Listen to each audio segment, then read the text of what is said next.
The void had always been silent, a silence so ancient, so absolute, that even the screams of dying suns seemed swallowed whole. But tonight something laughed. It wasn't the laughter of a god, not the deep, crackling thunder of Khorne's fury or the whispering hysteria of Slaanesh. The sound was wrong, too human, too alive, a single voice, drifting through the vacuum like a wound in reality itself. It began as a chuckle, soft, playful, rising and rising until the stars themselves seemed to flinch. Then came the words, carried through the warp, across the minds of psychers who wept blood as they heard them. Why so serious, galaxy? And thus the galaxy screamed back. The arrival, they say, it started on the world of Sanctus Bellum, a fortress planet on the edge of Segmentum Obscurus, a place where laughter had been forgotten centuries ago. Its skies were black with industry, its cities carved from obedience and fear. Here, faith was the only anesthetic, and even that was rationed. Citizens whispered prayers not for joy, but for the permission to keep breathing. The Joker arrived on the wind. Not a storm, not a warp rift, not a grand invasion, just a ripple, a crack in the routine. A transport ship crashed into the ash dunes outside Hive Desolatia. Wreckage burned for days. The local Arbites found only one survivor, a man with a pale face, his mouth split into a carved grin, and eyes like emerald fire. He was laughing when they dragged him out of the wreck, laughing when they cuffed him, laughing when they beat him for refusing to stop. No record shows his name. The data logs simply note, Subject 00013, heretic exhibiting psychotic mirth. But the laughter didn't stop when they locked him away. It spread. The contagion, at first, it was just whispers in the lower habs. Workers began giggling during sermons. A scribe burst into hysterics in the middle of an execution. One preacher, in horror, tried to exorcise a man for laughing during prayer, only to join in, laughing himself hoarse until blood ran from his throat. Soon, entire sectors of the hive echoed with it. Laughter in the streets, laughter in the factories, laughter in the silence before curfew. The Arbites purged 10,000 citizens in a single night. But laughter cannot be purged. It simply finds a new audience. A joke too long. When the Inquisition arrived, they found the planet smiling. Bodies arranged in patterns, faces painted, lips cut into smiles. Every wall scrawled with a crude phrase repeated over and over. The joke is on the God Emperor. In the governor's palace, the Inquisitor found a throne of corpses, and on it, the pale man, sitting cross-legged, playing with a blood-stained deck of cards. He clapped as they entered. You boys and girls have the funniest empire I've ever seen. Billions dying every day. Priests preaching fear is love. And a dead guy worshipped like a light bulb. Honestly, I'm just here to fit in. The Inquisitor shot him point blank in the head. The body fell, and then it laughed again. When they burned the remains, the fires formed a grinning face. The warp finds its clown. The warp has always been full of whispers, the echoes of thought, sin, and madness. But when that laughter entered it, something changed. Laughter became a weapon. A regiment of the Astra Militarum stationed on nearby worlds began turning their guns on each other, giggling as they bled. Tech priests dismantled their own implants, muttering funny little secrets in the circuits.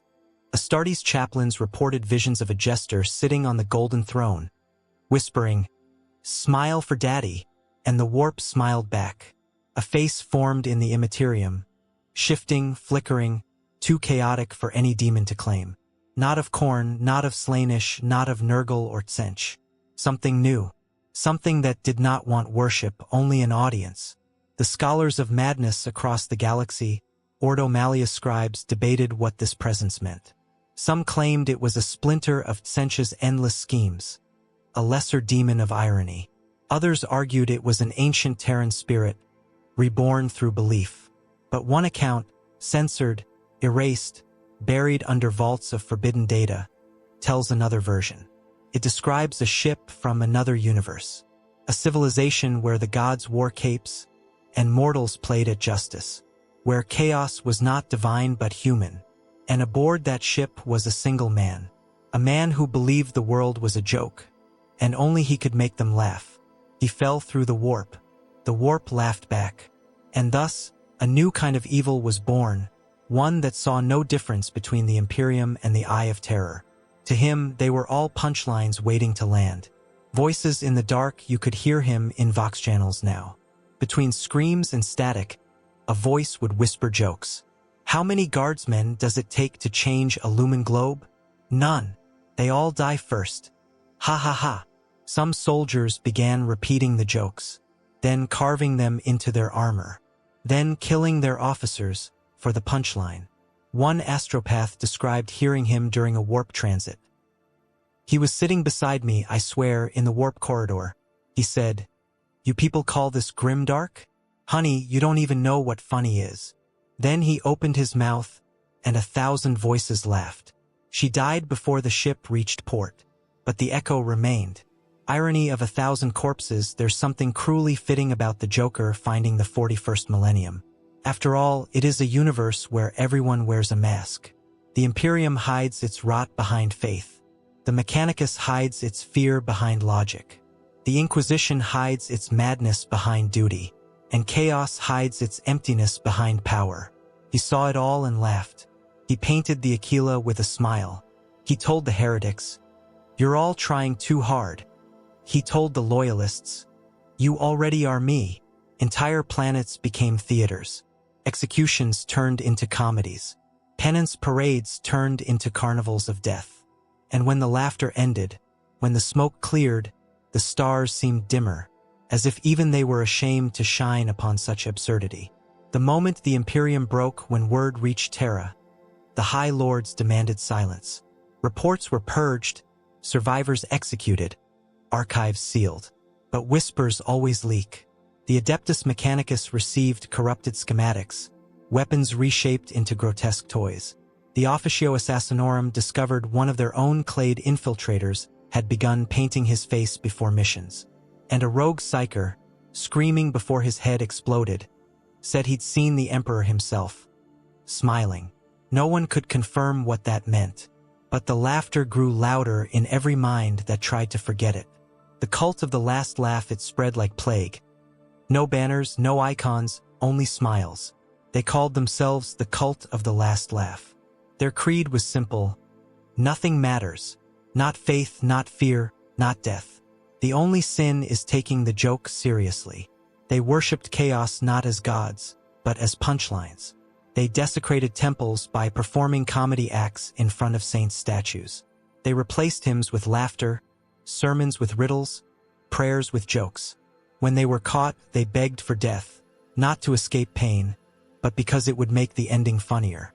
And still, he laughs in the void between stars, in the static between Vox signals, in the nightmares of psychers. He remains.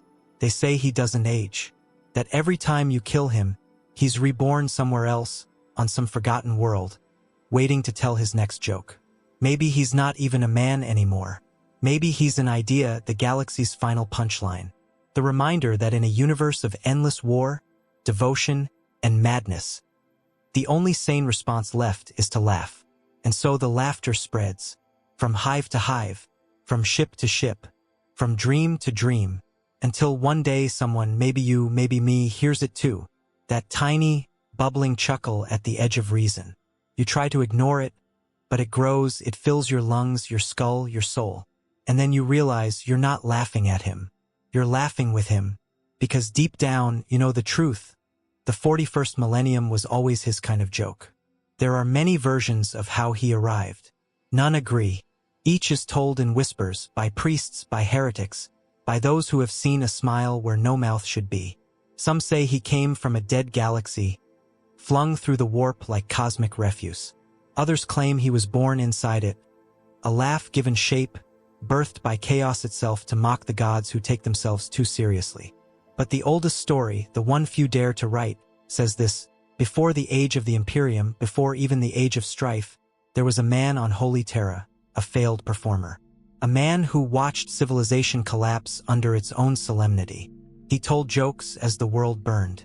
And when no one laughed, he painted a smile across his own face and kept going. The universe rewarded his persistence. A wound in the warp entities are born of emotion. Fear creates demons, lust, gods, despair, empires. But laughter, true, unrestrained madness disguised as mirth, had no god. It was too unstable, too ironic, too human. Until him, the warp did not corrupt the Joker. He corrupted it. When he fell through that first storm, a screaming rift of broken time and torn reason, it didn't devour him like others. It absorbed him, and like a virus entering a perfect host, he infected it. Every irony, every contradiction, every cruel joke of existence, he found hilarious. He laughed at Slaanish's vanity, mocked Nurgle's optimism, taunted Sensh's plans, and slapped Khorne across his bloody snout. And the gods, for the first time in eternity, fell silent. Because he wasn't competing with them. He was performing for them. And somewhere deep in the warp's marrow, something cracked. The Apostles of Irony, the first humans to speak his name, called themselves the Apostles of Irony. They were penal slaves aboard a derelict pilgrim ship, the Miserere, lost in the storm lanes between stars. For 43 years, the ship drifted out of food, out of hope. Then, one night, they heard laughter through the bulkheads. It started in the air vents, like wind passing through a broken flute. Then it grew louder, echoing through empty corridors. When they followed it, they found a single phrase painted in blood on the chapel wall. Cheer up, it can always get worse. And it did. Hunger, fear, and the first smile, they ran out of rations in a week. One by one, the weak died, but every corpse was discovered with a smile carved into its face. They began laughing to keep the fear away, and when that laughter stopped sounding human, the ship's vox crackled to life. Good evening, ladies and gentlemen. Welcome to tonight's tragedy. We have blood, betrayal, and best of all, you. No one knew where the voice came from, but it spoke every day, telling jokes, mocking prayers, promising the grand finale if they just held on. When they were finally found by a Mechanicus salvage crew, only 7 survived. All of them smiling, all of them repeating the same phrase. He told us the funniest thing, that we were never alive to begin with. The Mechanicus burned the ship. But fire doesn't kill laughter. The heretic historian centuries later, fragments of the Miserere's logs reached forbidden libraries in the Segmentum Solar. Ordo Malleus archivists dismissed them as apocrypha, until the same laughter appeared again on another world, exactly 7 centuries later. Perfect echo. Some began to theorize the Joker's presence operated like a pattern, a rhythm rippling through time. Not a being, but an event. One that repeats, always in moments when the galaxy takes itself too seriously. Always to remind it that tragedy and comedy are the same thing when seen from far enough away. The joke of the Emperor, the most blasphemous text, the Codex Mirabilis, sealed beneath the Schola Penitentia of Hydrax Prime, tells a darker theory. It claims the Joker was once a psyker, born during Old Night, who glimpsed the Emperor himself long before the Imperium existed. Not as a god, not as a savior, but as the ultimate straight man in the galaxy's longest-running joke. He saw that the Emperor's dream, unity through obedience, peace through endless war, was an irony too beautiful to waste, and so he swore to play along, to turn every sermon into a parody, every crusade into a circus, every loyalist into a clown without knowing it. He's not mocking the Emperor, the Codex says. He's finishing his punchline. A scholar's confession, we found one of those historians once. A scholar of forbidden texts, locked in an inquisitorial dungeon. Before he was executed, he said something none of us forgot. You think he's a monster? He's not. He's the galaxy's reflection. The moment it realizes the tragedy was never the war. It was the seriousness. When we asked if he'd ever seen the Joker, he smiled, and in his own blood drew a laughing face on the floor. They burned him alive, and in the flames we swear we heard laughter. The rise of the laughing plague on the hive world of Carthago 7. A miner named Iona Kreb became patient zero of what the administratum called the laughing plague. She was found wandering the tunnels, eyes wide, giggling to herself. Within a week, an entire district joined her. They laughed through starvation, laughed through collapse, laughed as Arbites shot them. When they autopsied the bodies, their lungs were shredded, not by disease, but by laughter. Their faces twisted in rigor mortis smiles so wide the bones of their jaws had cracked. The ecclesiarchy blamed a Slaneshi cult. The Joker, of course, found this hysterical. Ah yes, his voice crackled through the city vox. Blame the sexy god. It's always the sexy god. The laughter spread to orbit. Entire fleets turned on themselves. And when the smoke cleared, the words, "The joke's on you," were etched into the moon's surface, visible from space. Faith meets madness when an inquisitor finally confronted him, or something posing as him. In the catacombs beneath Carthago's 7, the exchange was recorded on a corrupted data slate. Only fragments survived. Inquisitor, you are a demon, nothing more. Joker, no, my friend. Demons have rules. I'm worse. I'm free. Inquisitor, why do this? Joker, because someone has to remind your emperor that the universe isn't a cathedral. It's a comedy club, and you're all bombing the set. The recording ends in screams. The Inquisitor's skull was later found painted white with a red smile drawn in ash. The ashes spelled, "Good show." The birth of the smile symbols matter in the Imperium. The Aquila, the Cog Mechanicum, the Inquisitorial Eye, all banners of meaning. But his symbol was simpler, a smile. It began appearing everywhere. Carved into walls, drawn in blood, even burned into ship hulls. Some claimed the symbol itself carried psychic weight. Those who saw it couldn't stop smiling for days. In hive markets, children whispered it as a curse. May the smiler visit you. Whole sects of penitents began tattooing smiles on their faces as protection, believing laughter would keep the warp at bay. Didn't. It just made the warp laugh harder. The Harlequin's warning even the Eldar noticed. A troop of Harlequins, the laughing god's own jesters, performed a forbidden mask called The Mortal Who Mocked the Gods. It told of a human who wandered into the Immaterium and made even Segarak himself pause. The mask ended with the Harlequins falling silent, one by one, until the stage was empty, except for the sound of someone laughing in the dark. When questioned, the troop leader said, "Our god laughs for purpose. This one laughs for entropy." Even the laughing god fears a rival with no script. The next day, the entire troop vanished. Only their masks were found, each painted with a crude human grin. And still the origins blur, no one knows what's true anymore. Because the Joker changes with every retelling. Sometimes he's a man, sometimes a spirit, sometimes an infection of thought. But the effect is always the same. A breaking of order, a mocking of meaning, a laughter that turns horror into theater. If the Emperor is the galaxy's savior, then the Joker is its critic. He doesn't fight the Imperium, he reviews it. And every review ends the same way, with a punchline that leaves nothing but ashes and echoes. The first joke told in the dark, they say the first real joke he told in this universe was simple. A dying soldier on Sanctus Bellum begged him for mercy. Why? The soldier coughed. Why all this? What's the point? And the Joker, crouching beside him, whispered, "If I have to explain the joke, you wouldn't laugh." Then he walked away, and the soldier laughed until his heart stopped. The galaxy has forgotten much, how to love, how to hope, how to forgive. But thanks to him, it remembered how to laugh. Not joyfully, not kindly, but with the cruel amusement of those who realized the joke was always on them. We begin on Hive Desolatia, where the air smells of oil and decay, and laughter is forbidden. At least it used to be.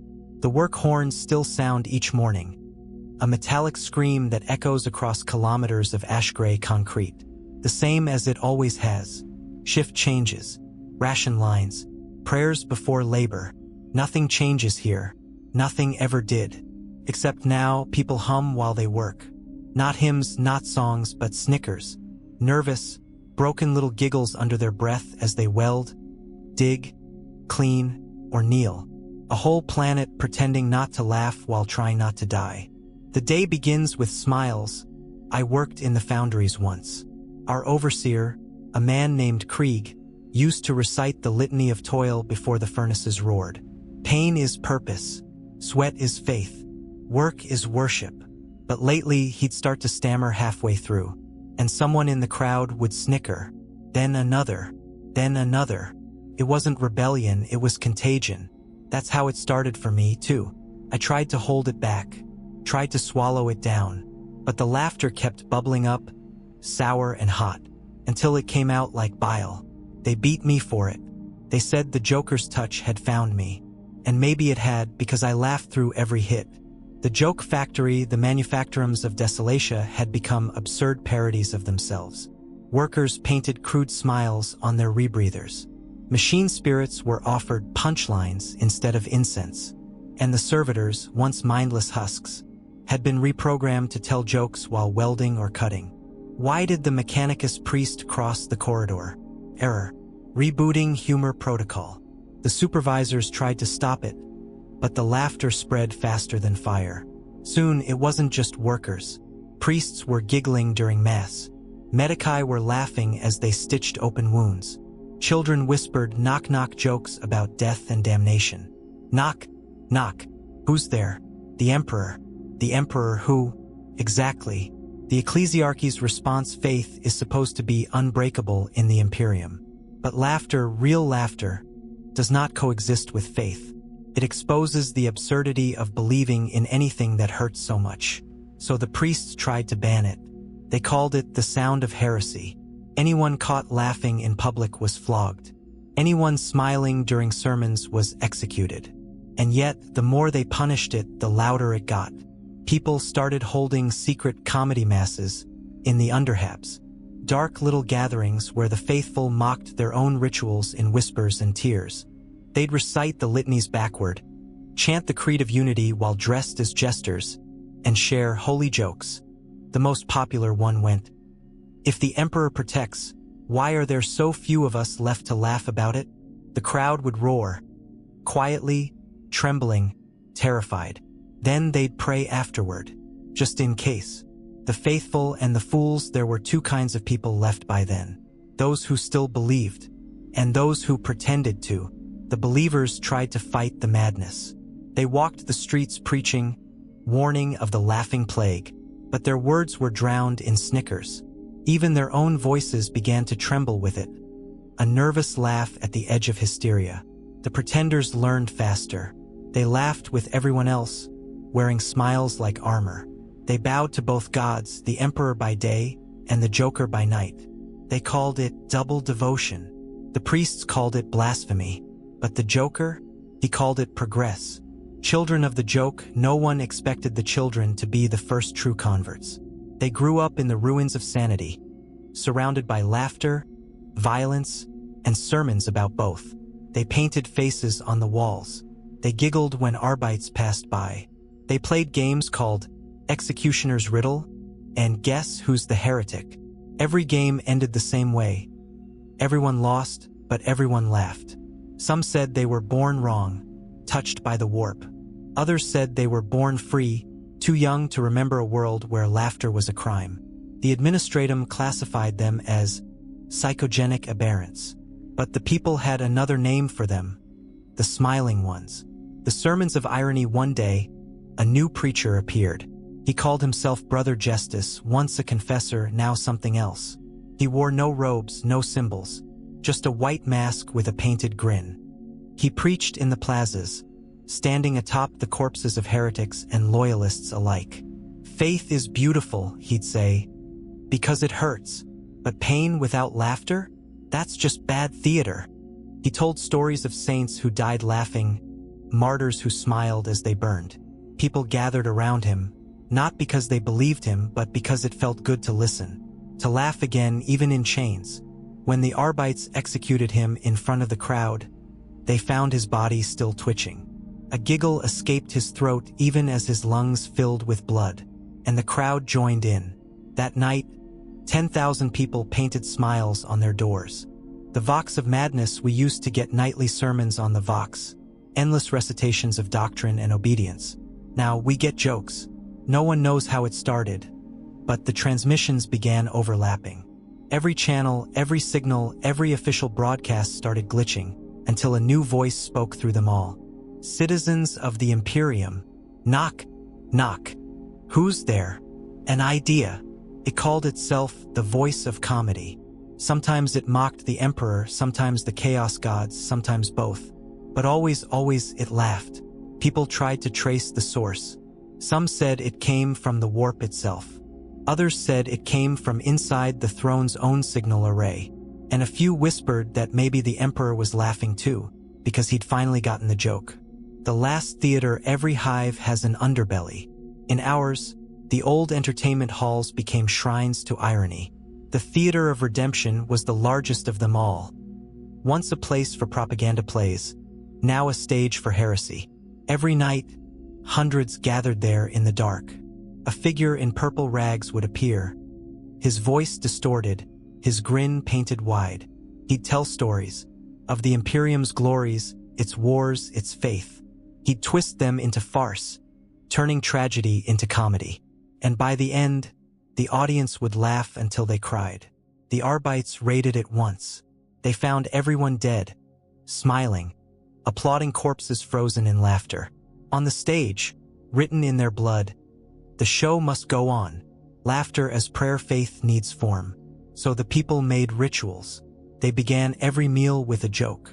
They blessed their tools by carving smiles into the handles. And when someone died, they didn't cry anymore. They laughed because it was what he would want. Funerals became carnivals. Mass became stand-up. The Emperor's name was whispered between punchlines, like a shared secret among the damned. Even the priests began to adapt, rewriting sermons to sound humorous, mixing faith and irony until no one could tell the difference. And lo, the Emperor looked upon mankind and said, "You've got to be kidding me." The people roared with laughter and prayed. The smiling storm, we thought the laughter was confined to Desolatia. We were wrong. It spread through the warp like perfume, intoxicating, invisible, unstoppable. Ships passing near our sector reported giggling astropaths, hysterical machine spirits, and Geller fields that pulsed to the rhythm of laughter. Entire battle groups disappeared into the void, leaving only garbled transmissions. "He's here. The clown's here. He's everywhere. O throne, he's ha ha ha ha ha." The Mechanicus called it a mimetic contagion. The Inquisition called it a warp echo. The survivors called it divine comedy. We begin on Hive Desolatia, where the air smells of oil and decay, and laughter is forbidden. At least it used to be. The work horns still sound each morning, a metallic scream that echoes across kilometers of ash-gray concrete, the same as it always has. Shift changes, ration lines, prayers before labor. Nothing changes here. Nothing ever did. Except now, people hum while they work. Not hymns, not songs, but snickers. Nervous, broken little giggles under their breath as they weld, dig, clean, or kneel. A whole planet pretending not to laugh while trying not to die. The day begins with smiles. I worked in the foundries once. Our overseer, a man named Krieg, used to recite the litany of toil before the furnaces roared. Pain is purpose. Sweat is faith. Work is worship. But lately, he'd start to stammer halfway through, and someone in the crowd would snicker. Then another. Then another. It wasn't rebellion, it was contagion. That's how it started for me, too. I tried to hold it back, tried to swallow it down, but the laughter kept bubbling up, sour and hot, until it came out like bile. They beat me for it. They said the Joker's touch had found me. And maybe it had, because I laughed through every hit. The joke factory, the manufacturums of Desolatia, had become absurd parodies of themselves. Workers painted crude smiles on their rebreathers. Machine spirits were offered punchlines instead of incense. And the servitors, once mindless husks, had been reprogrammed to tell jokes while welding or cutting. Why did the Mechanicus priest cross the corridor? Error. Rebooting humor protocol. The supervisors tried to stop it, but the laughter spread faster than fire. Soon, it wasn't just workers. Priests were giggling during Mass. Medici were laughing as they stitched open wounds. Children whispered knock-knock jokes about death and damnation. Knock, knock. Who's there? The Emperor. The Emperor who? Exactly.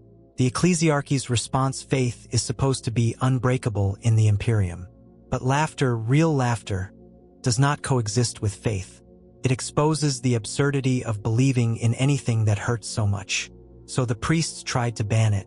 They called it the sound of heresy. Anyone caught laughing in public was flogged. Anyone smiling during sermons was executed. And yet, the more they punished it, the louder it got. People started holding secret comedy masses in the underhabs.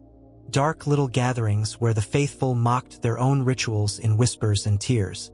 They'd recite the litanies backward, chant the creed of unity while dressed as jesters, and share holy jokes. The most popular one went, "If the Emperor protects, why are there so few of us left to laugh about it?" The crowd would roar, quietly, trembling, terrified. Then they'd pray afterward, just in case. The faithful and the fools, there were two kinds of people left by then. Those who still believed, and those who pretended to. The believers tried to fight the madness. They walked the streets preaching, warning of the laughing plague, but their words were drowned in snickers. Even their own voices began to tremble with it. A nervous laugh at the edge of hysteria. The pretenders learned faster. They laughed with everyone else, wearing smiles like armor. They bowed to both gods, the Emperor by day and the Joker by night. They called it double devotion. The priests called it blasphemy. But the Joker, he called it progress. Children of the joke, no one expected the children to be the first true converts. They grew up in the ruins of sanity, surrounded by laughter, violence, and sermons about both. They painted faces on the walls. They giggled when Arbites passed by. They played games called Executioner's Riddle and Guess Who's the Heretic. Every game ended the same way. Everyone lost, but everyone laughed. Some said they were born wrong, touched by the warp. Others said they were born free, too young to remember a world where laughter was a crime. The administratum classified them as psychogenic aberrants. But the people had another name for them, the smiling ones. The sermons of irony. One day, a new preacher appeared. He called himself Brother Justice, once a confessor, now something else. He wore no robes, no symbols, just a white mask with a painted grin. He preached in the plazas, standing atop the corpses of heretics and loyalists alike. Faith is beautiful, he'd say, because it hurts. But pain without laughter? That's just bad theater. He told stories of saints who died laughing, martyrs who smiled as they burned. People gathered around him, not because they believed him, but because it felt good to listen, to laugh again even in chains. When the Arbites executed him in front of the crowd, they found his body still twitching. A giggle escaped his throat even as his lungs filled with blood, and the crowd joined in. That night, 10,000 people painted smiles on their doors. The Vox of Madness, we used to get nightly sermons on the Vox, endless recitations of doctrine and obedience. Now we get jokes. No one knows how it started, but the transmissions began overlapping. Every channel, every signal, every official broadcast started glitching until a new voice spoke through them all. Citizens of the Imperium, knock, knock. Who's there? An idea. It called itself the voice of comedy. Sometimes it mocked the Emperor, sometimes the Chaos Gods, sometimes both. But always it laughed. People tried to trace the source. Some said it came from the warp itself. Others said it came from inside the throne's own signal array. And a few whispered that maybe the Emperor was laughing too, because he'd finally gotten the joke. The last theater, every hive has an underbelly. In ours, the old entertainment halls became shrines to irony. The Theater of Redemption was the largest of them all. Once a place for propaganda plays, now a stage for heresy. Every night, hundreds gathered there in the dark. A figure in purple rags would appear, his voice distorted, his grin painted wide. He'd tell stories of the Imperium's glories, its wars, its faith. He'd twist them into farce, turning tragedy into comedy. And by the end, the audience would laugh until they cried. The Arbites raided it once. They found everyone dead, smiling, applauding corpses frozen in laughter. On the stage, written in their blood, The show must go on. Laughter as prayer, faith needs form. So the people made rituals. They began every meal with a joke. They blessed their tools by carving smiles into the handles. And when someone died, they didn't cry anymore. They laughed because it was what he would want. Funerals became carnivals. Mass became stand-up. The emperor's name was whispered between punchlines, like a shared secret among the damned. Even the priests began to adapt, rewriting sermons to sound humorous, mixing faith and irony until no one could tell the difference. And lo, the emperor looked upon mankind and said, "You've got to be kidding me." The people roared with laughter and prayed. The smiling storm, we thought the laughter was confined to Desolatia. We were wrong. It spread through the warp like perfume, intoxicating, invisible, unstoppable. Ships passing near our sector reported giggling astropaths, hysterical machine spirits, and Geller fields that pulsed to the rhythm of laughter. Entire battle groups disappeared into the void, leaving only garbled transmissions. "He's here. The clown's here. He's everywhere. O throne, he's ha ha ha ha ha." The Mechanicus called it a mimetic contagion. The Inquisition called it a warp echo. The survivors called it divine comedy. The day I finally laughed for real, it happened during a food riot. Thousands starving, fighting over crumbs. Arbites shooting into the crowd. Children trampled underfoot. And in the middle of it, a single voice laughing. Not cruelly, not mockingly, but purely, like a man finally understanding something. I looked around, and for the first time I saw it. The absurdity, the futility, the theater of it all. The banners, the bullets, the faith, the pain. All of us puppets in a play too serious for its own good. And I laughed. I laughed until my throat tore, until I forgot what I was laughing about, until I realized the Joker had won. Because once you laugh at horror, truly laugh, it never scares you again. It just becomes entertainment. The emperor still sits silent in the cathedrals. The candles still burn. The prayers still echo. The priests still shout. But behind their solemn words, behind every sermon and every creed, you can hear it now, the faint sound of giggling. Even Terra, they say, isn't safe. Some Adeptus Custodes have begun to smile beneath their helms. And sometimes, in the endless hum of the Golden Throne, the tech priests hear a crackle. A static that sounds like a chuckle. Light of humanity. One whispers, "What if he's laughing with it?" They silence him, of course. But the question remains, and so does the laughter. Routine, rewritten everyday life in the Imperium used to be pain. Now it's absurdity. You work, you starve, you suffer, and you smile because smiling is safer than screaming. Because laughter hides the fear better than prayer. Factories whistle. Sermons joke. Executions end with applause. And when night falls, the citizens whisper to each other, "He's watching tonight." Who? The one who made the emperor laugh. And somewhere, in the dark between stars, the Joker's voice crackles softly through the static. "Ladies and gentlemen of the Imperium, thanks for coming to the show. We'll be here forever." It began as a sound. Not the wail of tortured engines or the hymns of the ecclesiarchy, but laughter. Soft at first, like a tickle against the edge of thought. Then sharper, higher, cutting through the hum of the void like a blade across glass. Those who heard it claimed it didn't enter through the ears. It crawled in through the cracks of the soul. The laughter was first recorded aboard the pilgrim ship Sanctity of Dawn, bound for Holy Terra. There were 30,000 aboard, each reciting litanies, rosaries clutched in trembling hands as they drifted through the black ocean. When the laughter began, the Vox channels filled with static. Then came the whispers. Then came the faces. A child claimed to see a man painted white standing outside the viewport, grinning, despite the endless vacuum beyond. A day later, the captain slit his own throat during prayer. A week later, the engines refused to start. By the end of the month, the ship's survivors were carving smiles into their own cheeks, chanting a single phrase that the astropaths later repeated across the warp. "Why so serious, my emperor?" The Inquisition burned the ship to atoms when it was found adrift near the Cadian Gate.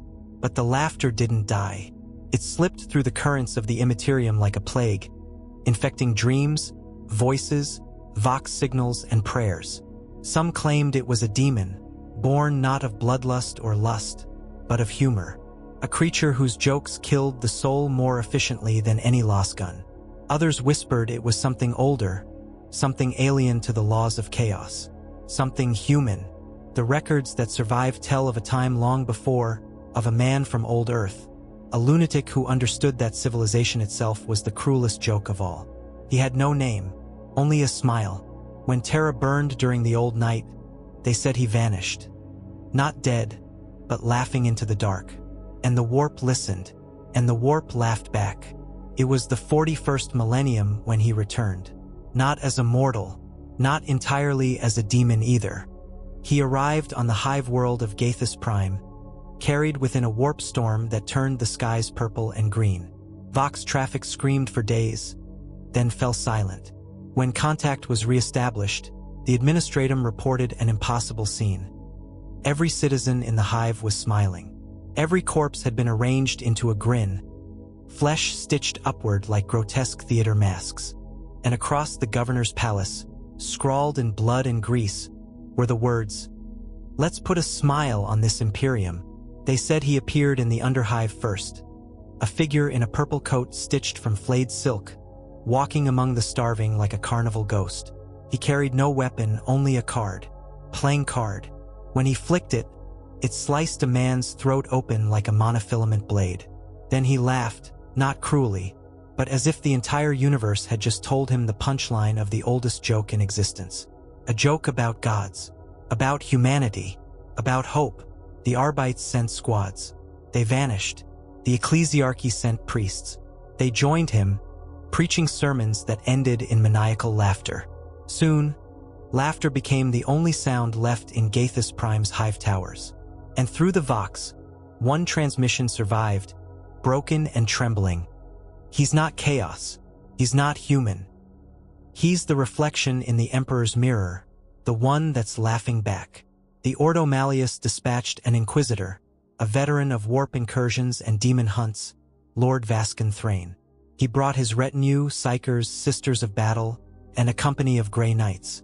When they descended into the hive, they found murals painted in blood.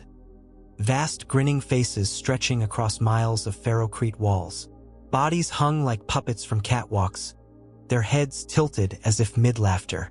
And written across the throne room, beneath a chandelier of bones and servitor parts, was a message, "Knock, knock." Thrain didn't laugh. He ordered exterminatus within the hour. But as the bombardment began, a new voice cut into the Vox feed. Smooth, amused, intimate.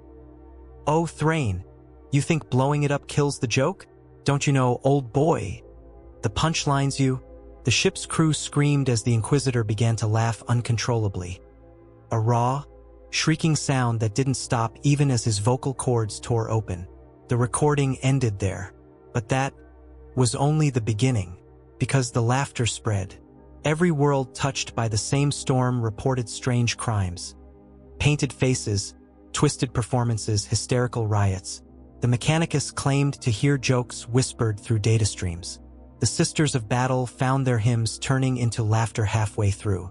Even astropaths claimed that somewhere deep within the warp, someone was telling stories, and the universe itself was laughing with him. The laughter echoed from one end of the Imperium to the other, until even the most loyal began to question. If everything is already madness, why not enjoy it? And somewhere, in a broken reflection between reality and the warp, the Joker sat cross-legged atop the wreckage of a hive city, grinning beneath a crimson sky. He flicked a single playing card into the wind. It spun, caught fire, and vanished into the stars. "Let's see what happens when you smile too much," he whispered. And the galaxy, broken, burning, and full of screaming souls, smiled back. There are few relics more feared in the Ordo's vaults than those attributed to the Laughing Plague, the followers of that impossible figure who calls himself the Joker. These are not demon engines, nor relics of the Mechanicus. They are toys, children's things, painted, jingling, harmless, until you realize what they mean. And yet, entire worlds have burned for them. Gear the Smile Blade recovered from the ashes of Gaethus Prime, It appears at first glance to be nothing more than a small folding knife, plain steel, its handle etched with the faint image of a grinning skull. But when unsheathed, the blade hums. Not mechanically, not electrically, it laughs. A faint vibration in the air, as if the metal itself remembers something funny that no one else does. Autopsies of victims show that wounds inflicted by the smile blade do not clot. Flesh seems to keep smiling even as it rots. The mechanicus cannot explain why. The Ordo Malleus does not ask anymore. Those who handle it for too long claim to hear jokes whispered directly into their skulls. Jokes that make no sense, yet feel profound enough to drive a man insane. It is now sealed within a triple casket containment unit aboard the black ship Vigilant Saint. Its case is inscribed with a warning written by an inquisitor who did not survive the translation. Do not open it. The punchline kills. Performing arts, the mask of mirth. This relic has been seen in multiple forms: porcelain, metal, flesh. Always white, always smiling. Witnesses say it moves on its own, forming expressions that mock whoever dares look too long. Those who wear it do not remove it. They can't. The mask fuses with their face, nerves, and flesh. Their laughter becomes a scream filtered through static joy. When struck down, their mouths remain open in a rictus grin, even after death. The cult of the smile treats these masks as holy relics. Initiates earn the right to wear them only after completing the joke, a ritual act of violence that must make someone laugh, even if it's themselves, especially if it's themselves. Fire the joy bomb, a heretical weapon first deployed during the riots of Belli's Corona, designed from stolen Mechanicus fragments. Externally, it resembles a carnival sphere. Bright colors, tiny bells, painted teeth. When thrown, it detonates not with shrapnel but sound. Laughter, a screaming, warping wave of laughter that vibrates the air, shatters bones, and ruptures eardrums. Survivors describe seeing faces in the noise, countless reflections of one painted grin, before they lose consciousness. Those who wake again are never the same. They begin to laugh at random intervals. Some stop sleeping, some stop breathing. One survivor, a commissar of the 38th Vostroyan, was recorded saying, "I understood it, you see? The joke. The universe. It's funny." He was executed shortly after.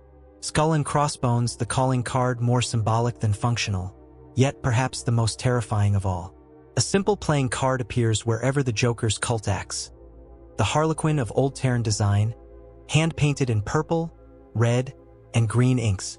The Ordos report that these cards have been found in the most secure locations, inside sealed stasis vaults, within bolter chambers, even drifting in vacuum outside starships. No one sees them placed. They simply are. They mark the beginning of a joke, as the cultists call it. The first card means setup. The second means build-up. The third, the one left on corpses, means punchline. And no one ever finds the fourth. Drop of blood, the smiling gas. The Mechanicus tried to categorize it as a chemical weapon. They failed. Every analysis returns a different compound, sometimes psychoactive spores, sometimes corrupted promethium residue, sometimes nothing at all. But when released, it turns air itself into madness. Victims begin laughing within seconds. Not forced, genuine laughter, born from something that isn't funny. They tear at their cheeks until the flesh splits, as if to make room for more laughter. Within minutes, the lungs collapse. But even as they die, they keep smiling.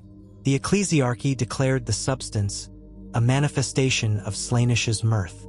The Ordo Malleus disagreed. One report ends with this note: not Slaanish, not Korn, not Nurgle, not Sench. Something new. Something that finds everything funny. Candle the painted symbol wherever the Joker's influence spreads. A symbol appears. A simple circle, split by a crude, crescent grin. Sometimes drawn in blood. Sometimes carved into ferrocrete.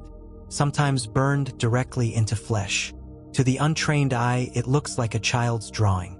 But when viewed through auspex or psychic vision, the grin becomes a spiral, spinning endlessly inward, forming a vortex of mirrored faces laughing into one another.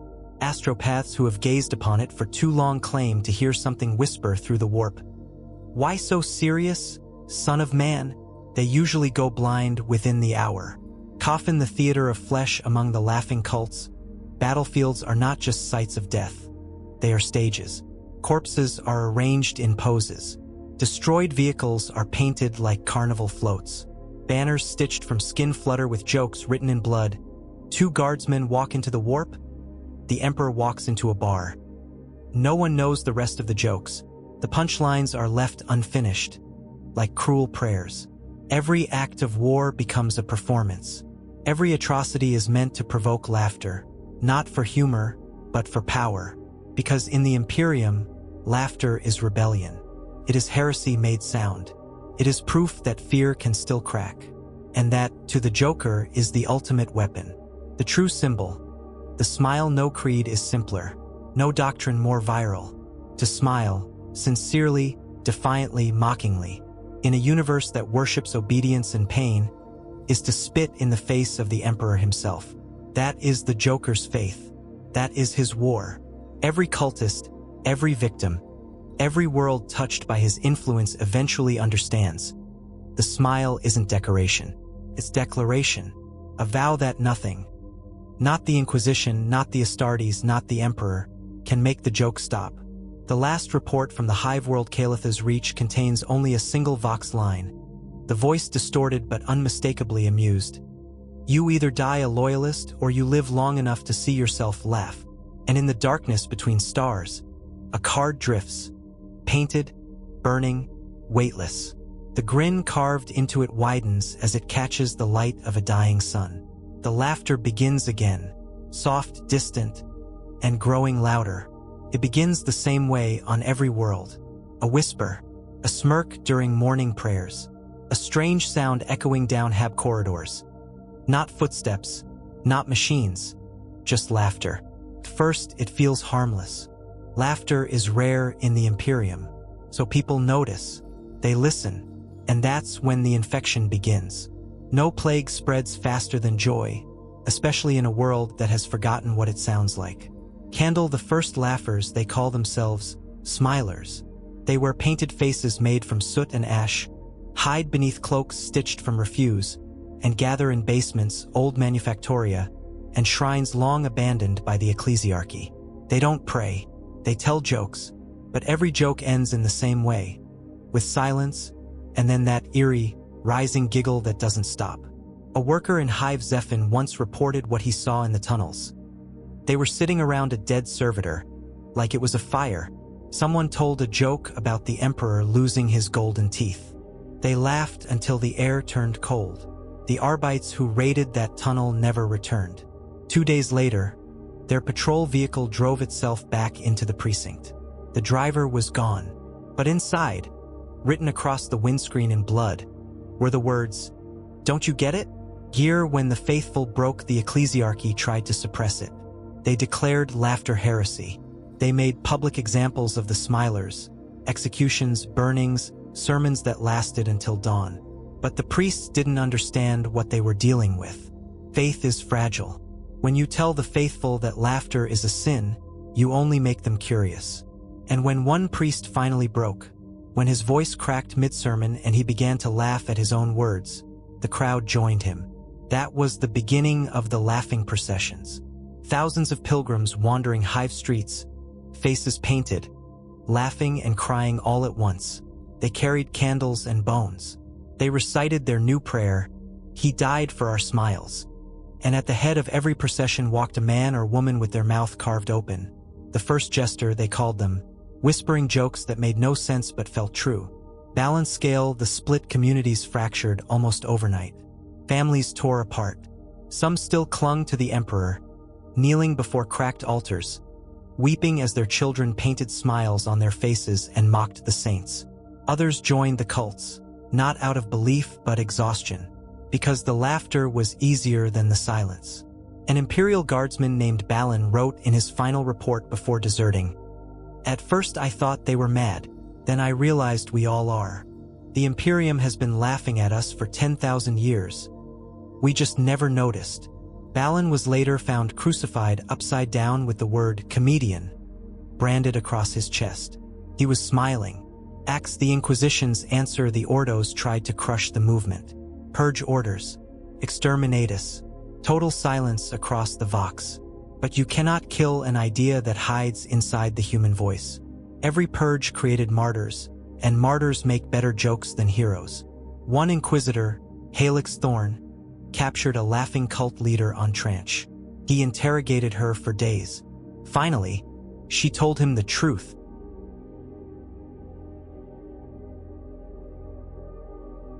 Laughter, they said, was the last refuge of the damned.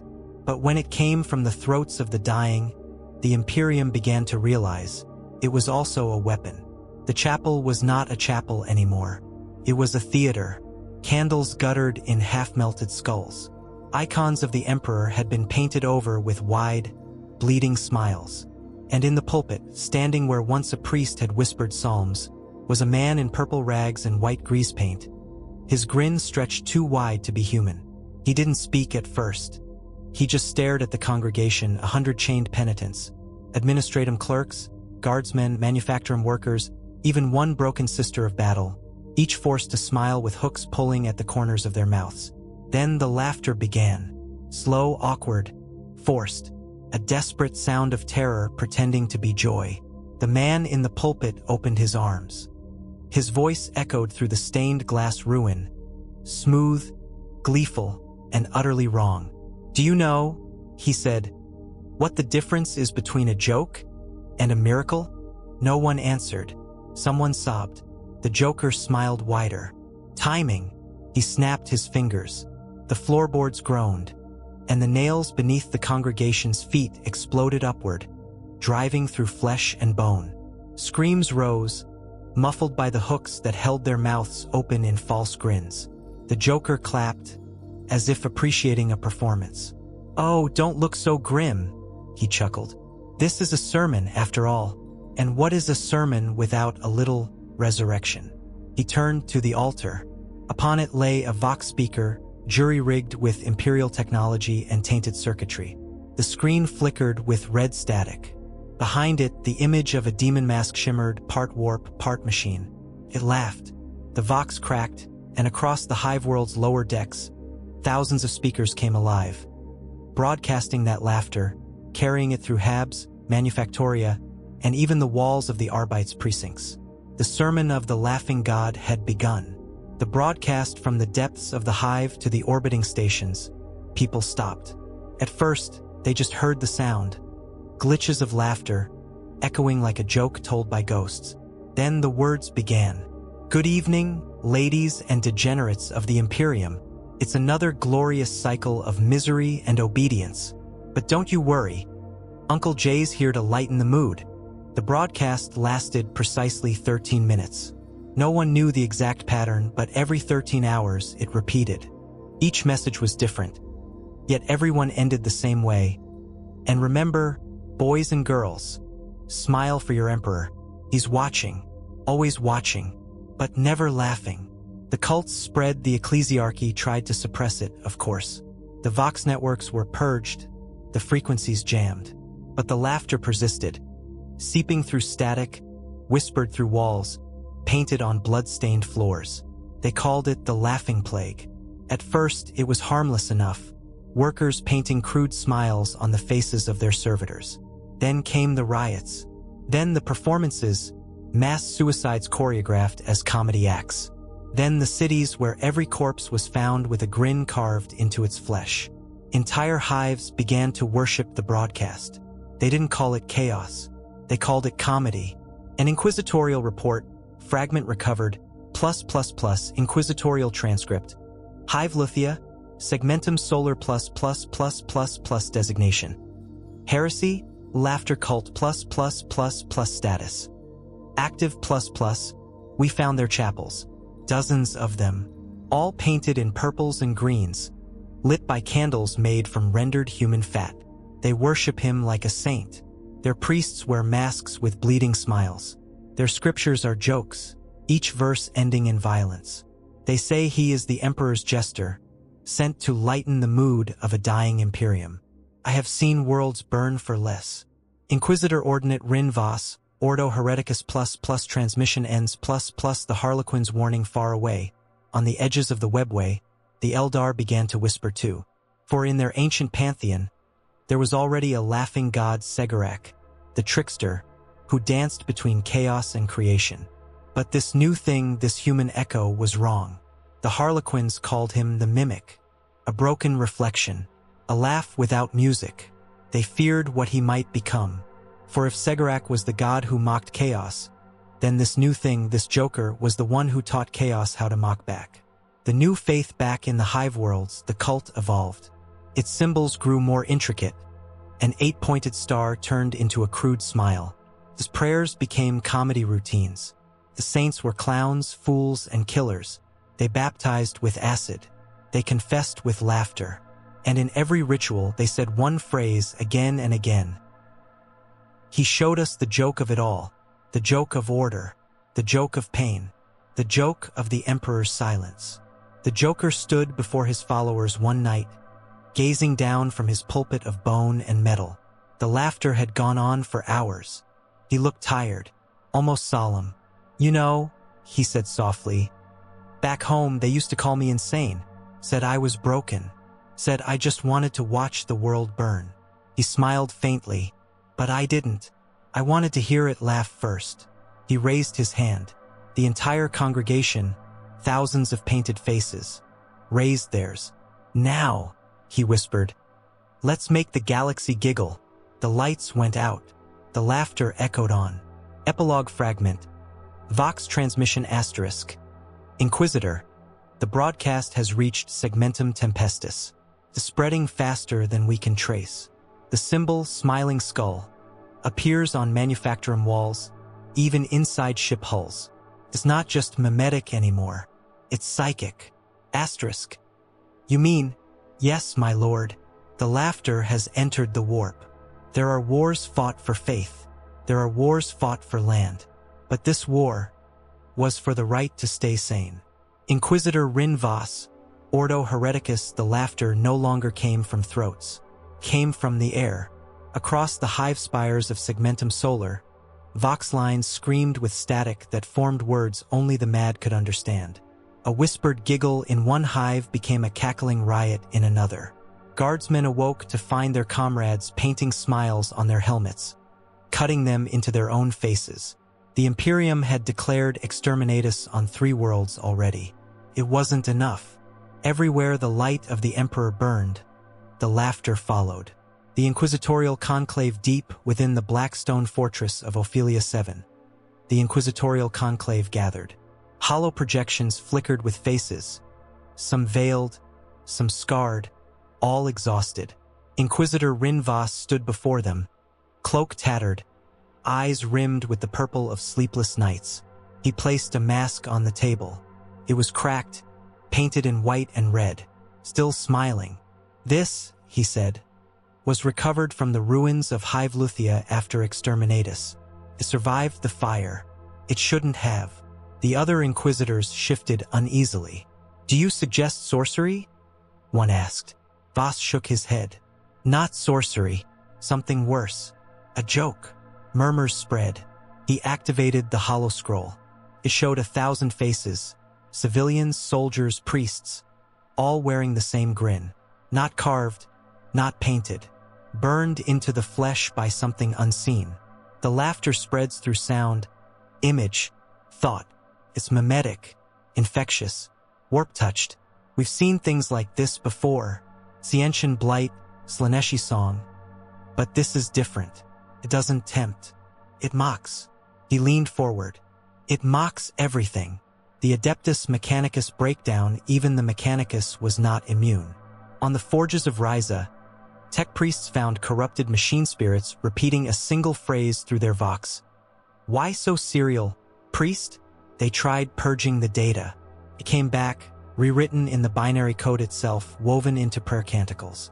Entire cogitator banks began to hum with giggling static. Servitors froze, eyes twitching, voices whispering, "Knock, knock."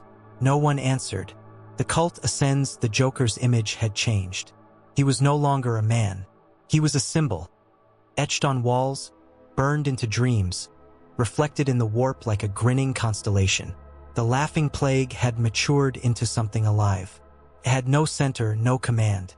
Every cult cell acted on impulse, yet somehow in unison, like a single mad mind stretched across 1,000 worlds. They struck in unpredictable ways. On one planet, they turned a cathedral into a carnival of corpses. On another, they hacked the astropathic choir and transmitted a cosmic punchline that drove half the Imperium's communicators insane. And on Cadia's ruins, a rogue Chaos warband painted their armor purple and green, declaring allegiance to the one who laughs back. The Harlequins intervene among the stars. The Harlequins of Segarak took notice.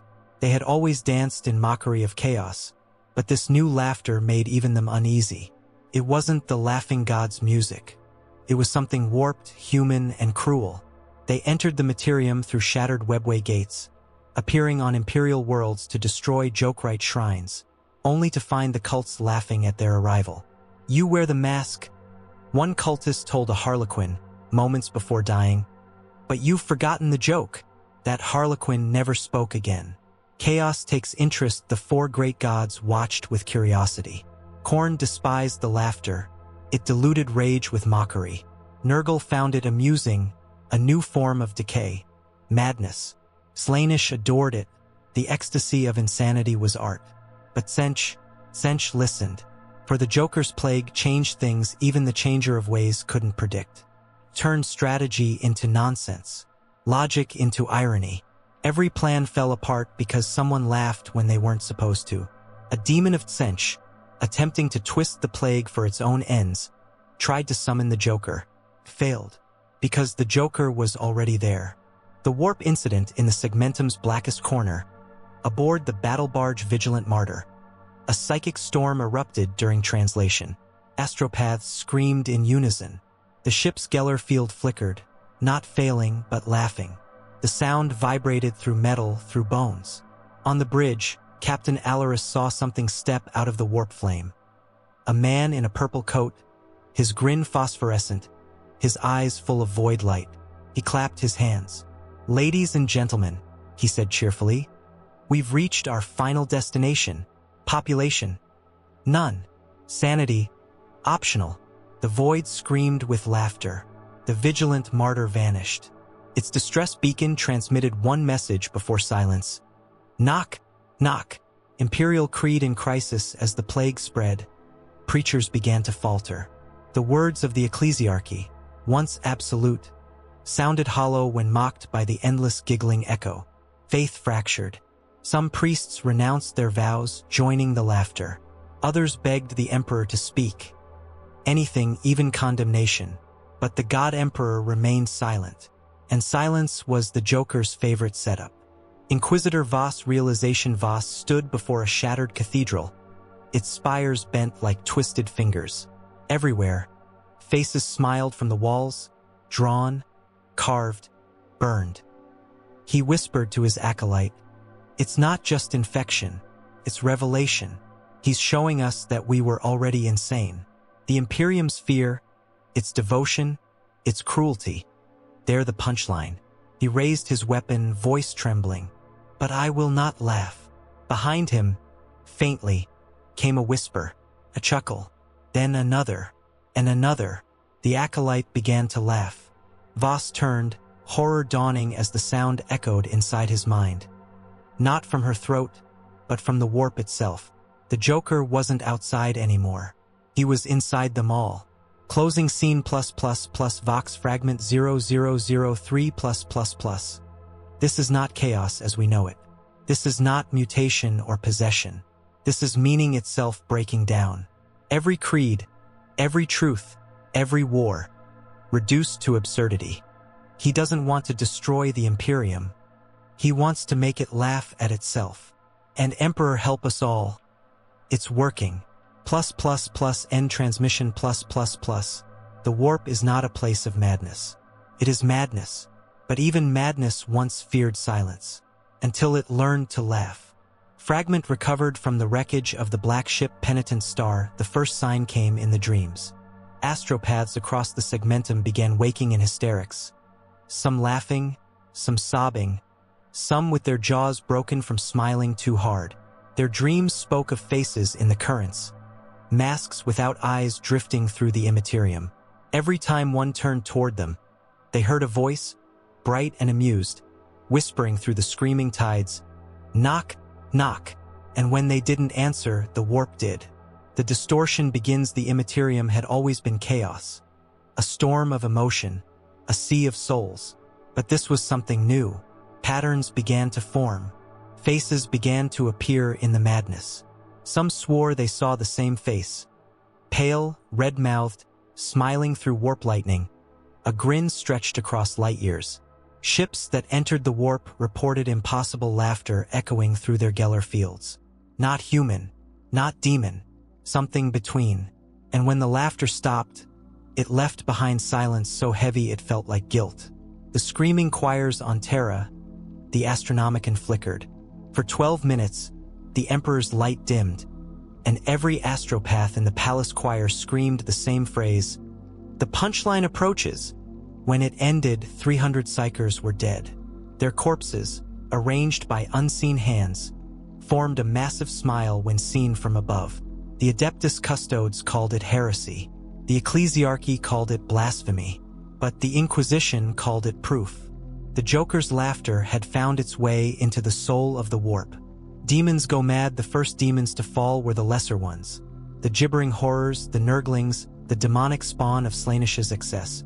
They began laughing uncontrollably, tearing themselves apart in spasms of joy.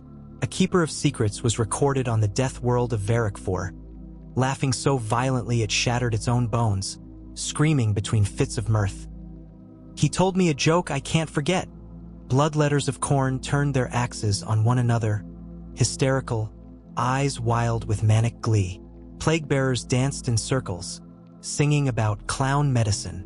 Even the blue horrors of Tsench began painting faces on the walls of their realms, whispering, "He's here. He's painting the warp." A tear in the immaterium in the galactic north, a warp storm appeared. Not red or purple, but sickly green and yellow, flickering like carnival lights. Ships that passed too near reported voices calling out through the void, speaking in chorus, laughing, crying, reciting jokes that made no sense but somehow felt true. The Adeptus Mechanicus named it the Grin Rift. The Inquisition named it the Stage, because something was performing inside it. The warp play psychers who gazed into the Grin Rift described an impossible scene. A vast theater floating in the storm. Curtains made of flayed reality. Seats filled with faceless demons. And on the stage, under a single light, stood him, the Joker. Not flesh, not spirit, not demon. Something purer. A concept given laughter. He bowed, spreading his arms wide, coat fluttering in warp fire. "Welcome, ladies and gentlethings. Tonight's show, the end of meaning."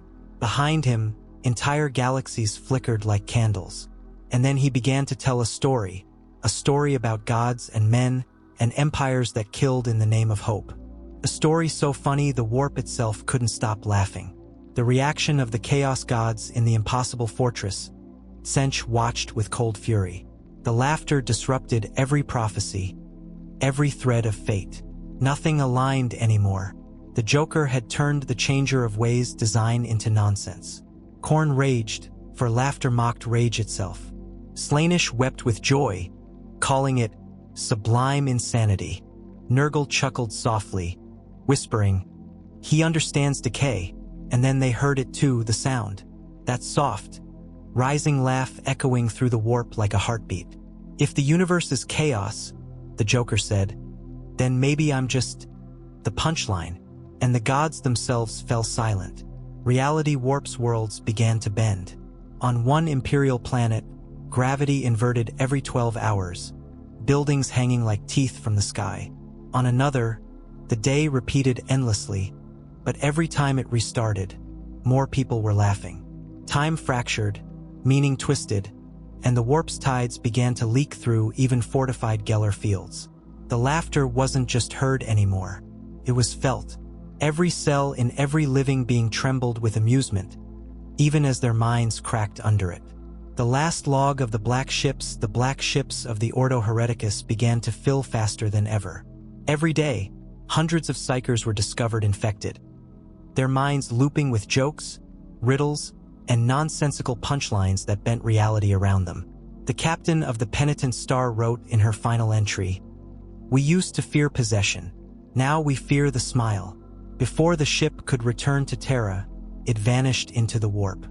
When its beacon was rediscovered months later, it transmitted only laughter and static, and a single whisper, "Everyone's in on the joke now." The warp's final smile, the Inquisition sent one last psychic probe into the Grin Rift. For 7 minutes, it transmitted coherent images. The warp had changed. It was no longer a storm of hate and hunger. It had form. A single vast face stretched across light years, carved from the currents of the Immaterium. It smiled, a colossal, impossible grin of galaxies and souls, twisting the light of stars into teeth. And as the probe burned, its final message was recorded in binary and low Gothic combined. "The warp is laughing." The reflection, some say the Joker had merged with the warp. Others believe he had only shown it a mirror, and the warp finally understood the absurdity of its own existence. Either way, the Immaterium changed forever. Ships passing through reported a strange feeling, as though something were watching from beyond the Geller field. Not hostile, just amused. Some captains swore they heard a voice, faint but clear, whispering through the void. "Why so serious, Captain?" And then, the laughter returned, endless, echoing, inevitable, somewhere between heresy and revelation. They began to worship the sound of laughter. Archivist Helena Drax, Lex Imperialis, Volume 13433. When history collapses, myth steps forward. And when the Imperium began to fracture under the weight of its own absurdity, stories replaced truth. Whispered through the ruins of hive cities, carved into the walls of underhive shrines, told by those who had forgotten how to pray, stories of the laughing ones spread like fire through the dark. No one knew which were real. None of them felt false. The saint who smiled at the pyre, her name was Sister Rila of the Order of the Cleansing Veil. She was found guilty of laughter. The story says she smiled during the execution of a heretic. Smiled, as though the death were funny. The ecclesiarchy declared her possessed, and she was sentenced to burn. But as the flames climbed, Rila did not scream. She laughed, and when the fire consumed her flesh, her laughter did not stop. It grew louder, echoing through the chapel, through the vox, through the minds of all who heard it. When dawn came, the pyre was ash, and every priest in the convent was grinning, tears running down their faces. To this day, pilgrims come to her ashes to ask for the courage to laugh at fear. The church calls her Saint Rila the Blasphemer. But in the shadows, others whisper another name, the first smile. The guardsman and the joke that killed a god. Every regiment has its legends. The Cadian 49th, before their extinction, told one of a soldier named Jarn Voss, a conscript who had survived 13 campaigns by sheer misfortune. On the demon world of Kritha's End, he and his squad were cornered by a demon prince of Khorne. Out of ammunition, out of faith, and bleeding from a dozen wounds, Voss began to laugh. The demon stopped. Voss looked up and said, "You ever notice how we all die screaming, but nobody ever asks if it's funny?" The demon hesitated. Then, for the first time in its existence, it laughed. It laughed so hard its form began to unravel, undone not by faith or purity, but by comedy. They say Voss disappeared in the blast of warplight that followed. But for centuries afterward, soldiers swore they heard laughter before every impossible victory. They called him the Joker's guardsman, and his supposed final words became legend. "If the Emperor won't save us, at least let him enjoy the show." The martyr of metal in the forge fanes of Ryza, where machine priests pray to circuits and oil, there is a whispered tale of Muggos healer Kyn, who stared into corrupted data and saw a pattern, a smile hidden in the code. He tried to erase it. It laughed back. Soon, he began to write code that laughed with him. Servitors danced. Cogitators chanted limericks. For a brief moment, the forge world was happy. Then the laughter spread. Entire production lines began producing nothing but masks. grinning, perfect replicas of KYN's own face. The Adeptus Mechanicus purged the forge with plasma fire, but rumor says one line survived, still building mechanical smiles deep beneath the surface. Among heretics, he is remembered as the martyr of metal, the man who made the machine spirit laugh. The pilgrimage of the jesters when the laughter became religion, entire cults formed around it. One such movement called themselves the Jesters of Joy, pilgrims who painted their faces white and wandered war zones, laughing as bullets tore through them. They believed suffering was divine humor, that every death was a cosmic punchline, and that the Joker was merely revealing the absurdity of existence. When the Inquisition cornered them on the world of Balfar 9, their leader, known only as the Painted Father, walked forward unarmed. He said, "In a universe this cruel, laughter is the only rebellion left." And before he died, every inquisitorial bolt round misfired, every gun jammed. The jesters laughed as they were cut down with blades. Their laughter still echoes in the ruins. The heretic who stole the light, the most forbidden legend of all, speaks of a nameless psyker, a child who was born in the black cells beneath Terra itself. They say the Joker whispered to him through his dreams, teaching him jokes that could bend reality. When he was 15, he escaped, wandering the ash wastes of Luna, smiling at nothing. Wherever he went, light bent, shadows laughed, machines hummed his name. He reached the edge of the Astronomicon and whispered something to the golden light, a joke too perfect to repeat. For 3 seconds, the Emperor's light flickered green. The Adeptus Custodes deny this, of course, but among rogue psychers and wandering pilgrims, they call that boy the child who made the Emperor laugh. The Ecclesiarchy's response unable to contain the spread of the faith, the Ecclesiarchy attempted to absorb it. They canonized saints of joy in secret texts, claiming the laughter was divine inspiration, not heresy. But those who read the hidden passages noticed something strange. The words shift, the letters rearrange, until the page itself forms a smile. The priests who noticed began to laugh. Some never stopped. The Joker's creed had become what the Imperium feared most, an idea that could not be killed. The final anecdote, the laughing tomb. There is one last tale, forbidden even among the Inquisition. They say somewhere in the Segmentum Pacificus lies a tomb world of glass and mirrors. No coordinates exist. No chart marks its star. But those who stumble upon it find an open grave filled with nothing but a single playing card, its edges burning eternally in green flame. Etched upon its face is a single line: "I'll be here when the last bell tolls. Save me a seat." And beneath it, the sigil of the Inquisition, smeared in what might be blood, or might be makeup. Reflection history will never admit it. But some say laughter has become part of the warp now, a fifth current flowing between the gods, unseen but always heard.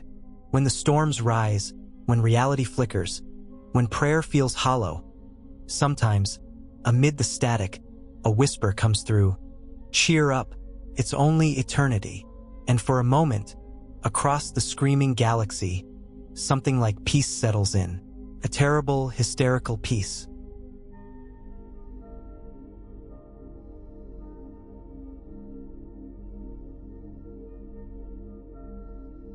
The first thing to break in a city isn't the walls, it's trust.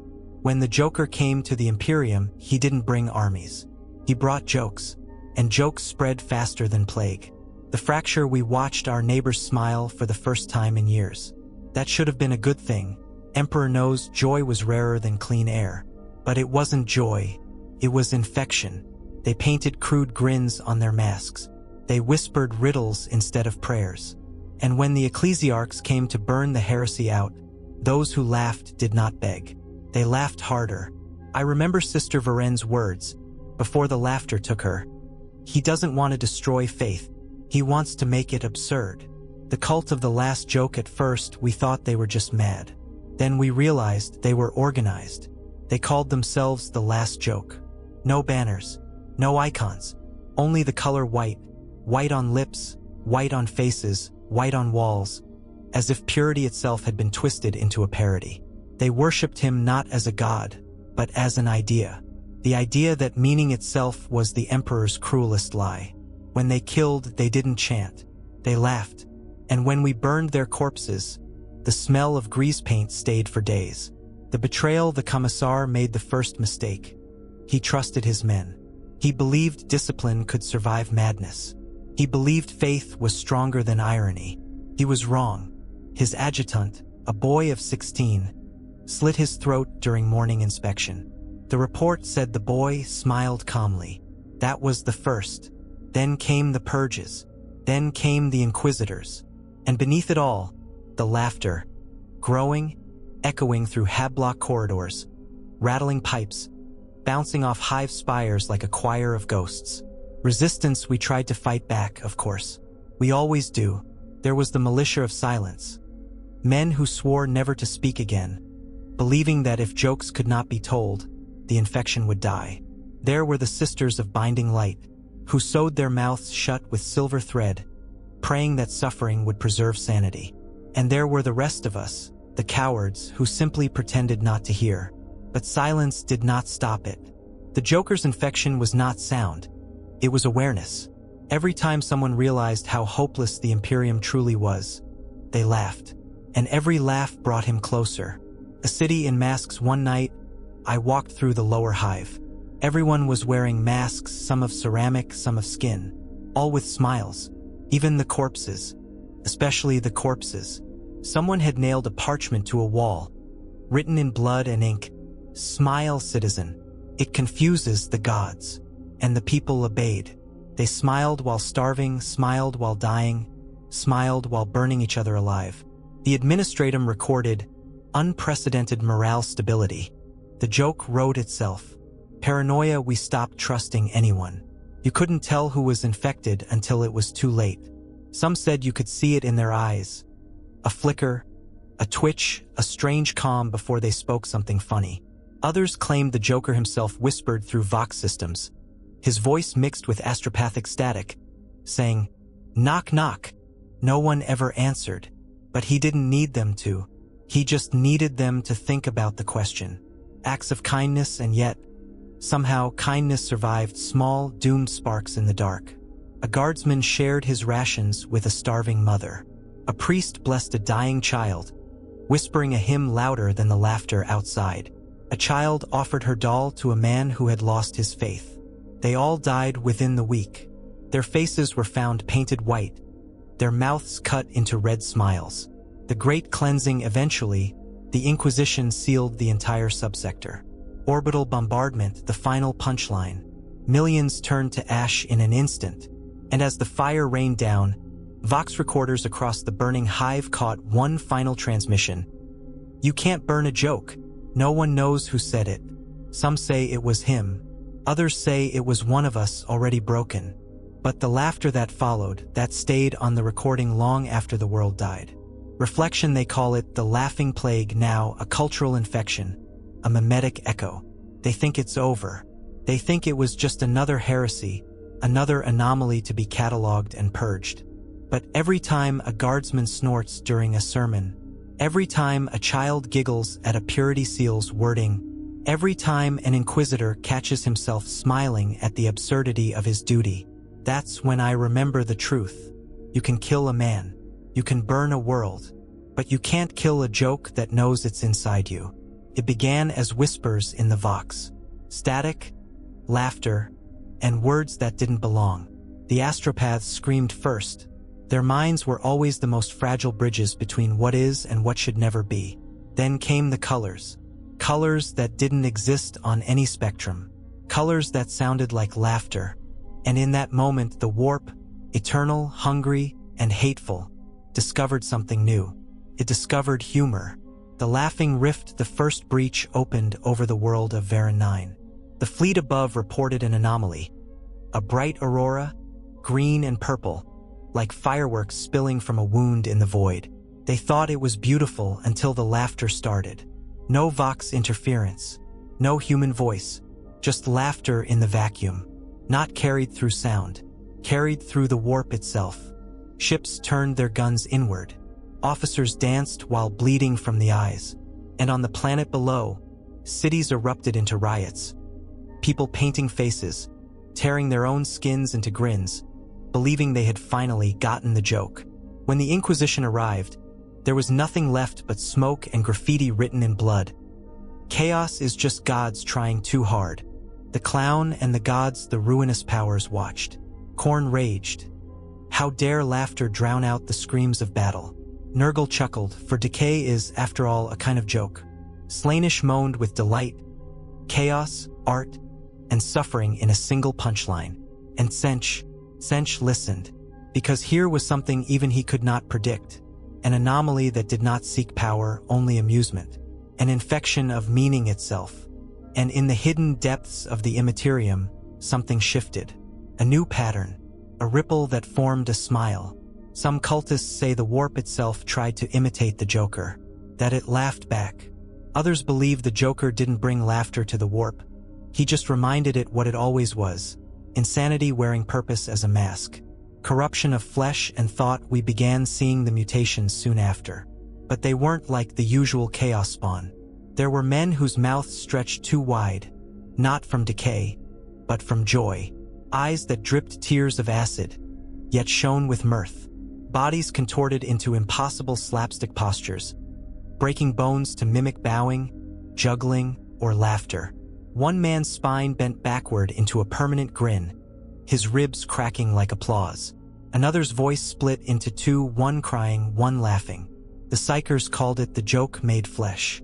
To see it was to understand. This wasn't chaos corrupting man. This was man teaching chaos how to laugh. The carnival of the warp, and then came the parade. Not ships, not armies, but a procession through the void. Worlds saw it through their telescopes. A vast, ghostly carnival drifting across the stars, lit by lanterns that burned with souls instead of fire. At its head, a throne of bones and broken masks. Upon it sat the Joker, or perhaps something wearing his face, his voice echoing through both matter and madness. You worship pain, you worship blood, you worship change. But me, I worship the punchline. The warp itself laughed in reply. The Astronomicon dimmed for 3 nights. Thousands of navigators went blind. And for the first time in 10 millennia, even the Chaos Gods paused. Because the Joker wasn't a rival. He was an audience. The tainted prayers across the Imperium, cults twisted the liturgies. The Emperor protects became the Emperor pretends. Only in death does duty end became only in laughter does sanity end. Priests choked on their own sermons. Some even began to laugh mid-prayer. Small chuckles at first, then unstoppable hysterics until they drowned in their own blood. The ecclesiarchy declared mass exorcisms. They burned cities to stop jokes from spreading. And still, the laughter echoed through the ashes. A universe becoming the joke. The Inquisition later theorized that the Joker had become a warp contagion. Not a demon, not a god, but an idea so absurd it infected reality. Worlds infected by his presence developed anomalies. Clocks ticking backward only when someone looked away. Vox messages arriving before they were sent. Dead soldiers laughing when touched by fire. The Mechanicus tried to measure it, of course. Their logic engines returned only one line. Error. Humor detected. And then they exploded. The mirror truth. Some believe the Joker didn't enter the warp. He simply showed it a mirror. The warp is every human thought, every fear, every emotion. Amplified, distorted, eternal. So when humanity created laughter born of madness, the warp had no choice but to reflect it. Every grin carved into flesh, every ironic death, every meaningless war, the warp laughed because humanity taught it how. And maybe that's the cruelest joke of all. That, in the end, the gods of chaos didn't corrupt us. We corrupted them. The final laughter. There are reports of an apparition seen near the Eye of Terror. A world-sized face smiling across the void, painted in storms and plasma. Some claim it's a lie. Others whisper it's proof the warp now carries his grin forever. The navigators call it the Laughing Rift. They chart around it, pray to forget it, and never speak of what they hear when they pass close. But one transmission leaked. Just one. The faint Vox signal, distorted, buried in static. You ever think the galaxy's trying too hard to be serious? Laughter lighten up. The fires are out now. The laughter still echoes. Not loud, just faint. A hum somewhere behind the stars. The Joker is gone. Or maybe he never was. Some say he was a demon who tricked even the chaos gods. Others say he was a man, one broken so deeply that his madness became divine. But those of us who lived through it know the truth. He wasn't trying to destroy anything. He was trying to show us what it already was. The quiet after the laughter, it's strange. The silence that follows horror. Not peace, not relief, just the sound of nothing trying to remember what it was before it screamed. Entire hive cities reduced to skeletons of metal and smoke. The air tastes of ashes and paint. And on every ruined wall, someone has left a smile. Not drawn, not carved, just the shadow of one. Like the memory of laughter pressed into stone. The emperor's shadow, the priests tell us the emperor endured the plague of laughter. That his will remains unbroken, his light unmocked. But in the quiet of the chapels, when the candles gutter and the hymns die, you can hear them stifle a giggle, soft, embarrassed, afraid. Because deep down they know. Even the emperor's golden silence can't answer a joke told by the void. A universe of irony, every world that burned now stands as a monument. Not to faith, not to chaos, but to irony itself. The Imperium's greatest strength was always its fear of madness. And in the end, that fear became its punchline. We built a galaxy of rules, orders, and blind devotion, and were undone by a man who carried none. He wielded no bolter, commanded no legions. He simply asked a question that no one dared answer. Why so serious? Echoes in the warp astropaths still report bursts of laughter in transmission static. Navigators see smiles flicker in the void. And sometimes, when a psyker dies screaming, his last word isn't a prayer. It's a joke he doesn't understand. The Inquisition calls it residual warp contamination. But those who've heard it know better. It's not the warp echoing him. It's the warp remembering us. Because we were the ones who made him. Every cruelty, every absurdity, every contradiction of our holy empire, all of it was the setup. He just delivered the punchline. The grave of meaning. I travel now through dead systems. No more crusades. No more orders. Just wrecks, drifting and silent. In one of them I found a mask. White ceramic, broken in half. The inside smelled of blood and ozone. I turned it over, and there, scratched into the back, were 4 words. It was never funny. I laughed anyway, because I finally understood. That's what he wanted. The final reflection, maybe that's the last mercy of the galaxy. That even in its madness, it offers us a choice. To cry for what was lost, or laugh at what was inevitable. He taught us that faith, logic, and despair were all the same shape. Masks worn by a universe pretending to make sense. And when you see the mask for what it is, when you pull it off, you don't find horror underneath. You find nothing, and nothing laughs. The last transmission, a derelict Vox beacon, drifts near the Eye of Terror. It transmits a single loop every cycle, a sound wave older than any record, distorted by centuries of warp storms. Plays laughter. Soft at first, then hysterical, then silence. And right before the signal dies, a voice whispers, low, tired, amused, the joke's on us. End of chapter 11. The last laugh of man. The galaxy turns. The stars remain cold. Somewhere, something still smiles. Would you like me to create 30 detailed cinematic image prompts for this entire Joker in Warhammer 40k story?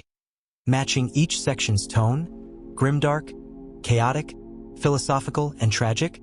You said, write 12. ChatGPT said, perfect. Continuing the saga, chapter 12 will serve as the aftermath beyond the story. A kind of epilogue where the narrator steps outside time, describing how the galaxy adapts, rewrites, and forgets what happened. While hints show that Joker's influence still echoes in the corners of the warp. This isn't part of the original 11-chapter outline. It's the lingering ghost chapter. It's what grim-dark YouTube narrators call the After the Ashes piece, quiet, poetic, and unsettlingly eternal. Let's begin. Chapter 12, The Smile That Wouldn't Die, Post-Laughter Silence. There are no more stories about him now. The Administratum erased them. The Inquisition banned them. The ecclesiarchy declared them heresy punishable by flaying and laughter nullification rituals.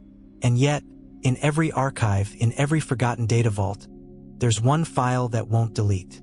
One line of corrupted text that always reappears. Smile, it's not over.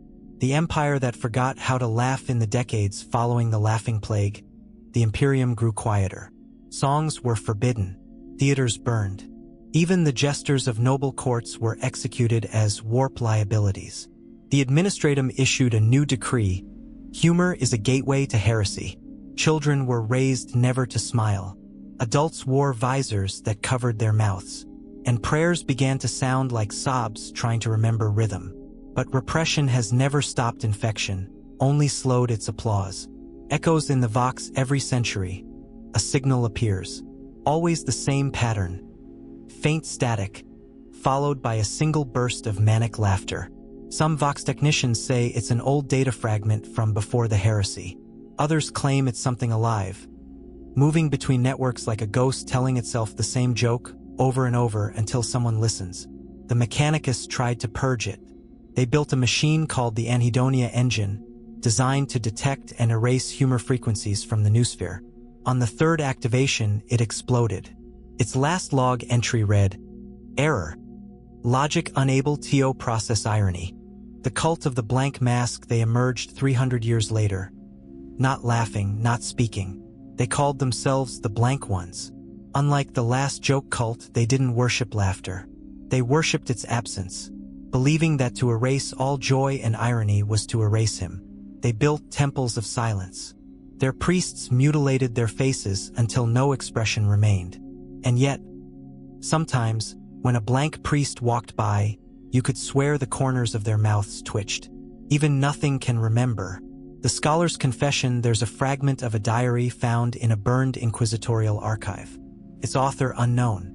The ink is mixed with blood. It reads, "I used to laugh at the emperor's mercy. Then I laughed at his cruelty. Now I laugh at the idea that there was ever a difference." It ends with one line drawn in trembling hand. "He never left the warp. He became the punchline of God. The shadow in the eye of terror still smiles. You can't see it from every angle, only when you drift too close. The warp storms bend light and dust into something almost human. A crescent shape. A grin made of galaxies. And inside that grin, something moves.